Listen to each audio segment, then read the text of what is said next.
Hey, it's Jeffrey here, and I've been away for a while, but I'm feeling a lot better. So let's get back into our devotions. We're going to start today with 2 Corinthians chapter 5 and verses 9 and 10. So we make it our goal to please Him, whether we are at home in the body or away from it.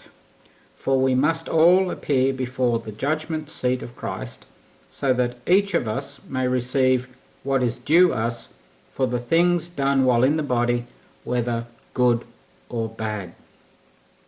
In 2001, my son Jay played football for the mighty Newstead Kangaroos, and that year his team won the grand final in the under-18 division. According to Jay, it was the happiest day of his life. And then at the end of the season, we all went along to the awards night. It's very important that you understand this. This verse is talking about the awards night, and Jesus Christ wants to acknowledge the service that you have given Him in this lifetime. Now, let me read to you from 2 Timothy chapter 4, and we'll start at verse 7. I have fought the good fight. I have finished the race. I have kept the faith. Now there is in store for me the crown of righteousness, which the Lord, the righteous judge, will award to me on that day. And not only to me, but also to all who have longed for His appearing. Now let's look at how this is described. First of all, it is for those who have kept the faith. We are saved by faith through grace, and that is a lifelong commitment. It is a covenant relationship. And what does it draw from us? It causes us to look for a better world, not to be in love with this world, but to be in love with the next one. And so this is simply an award that is given for being on the winning team, not for being the best player.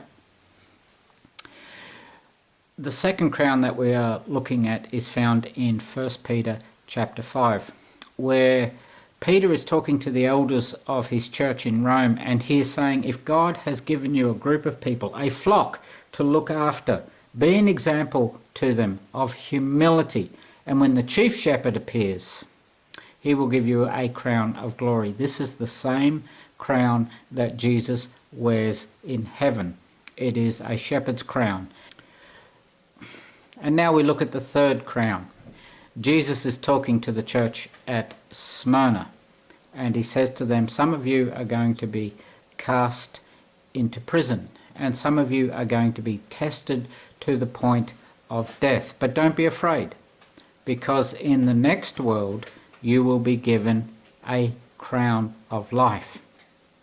It's extraordinary when you think about it, because in this world, if someone is executed because of their faith, they must be regarded as defenseless, as almost worthless. But God's kingdom turns everything upside down. Remember that. And so in conclusion, in Revelation chapter 4, we are told that the elders of God will lay their crowns at the feet of Jesus, because He is worthy of all honour and glory.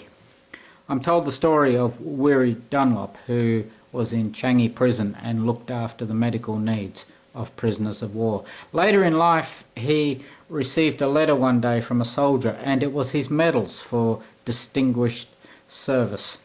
And it just had a simple note saying, Dear Dr. Dunlop, I would not be here if it were not for you. And that is something of what will happen on that great night when you and I stand before the Lord and He acknowledges the service that we receive. We would not be here if it were not for the Lord. And isn't that appropriate? Isn't that so appropriate in the kingdom of God?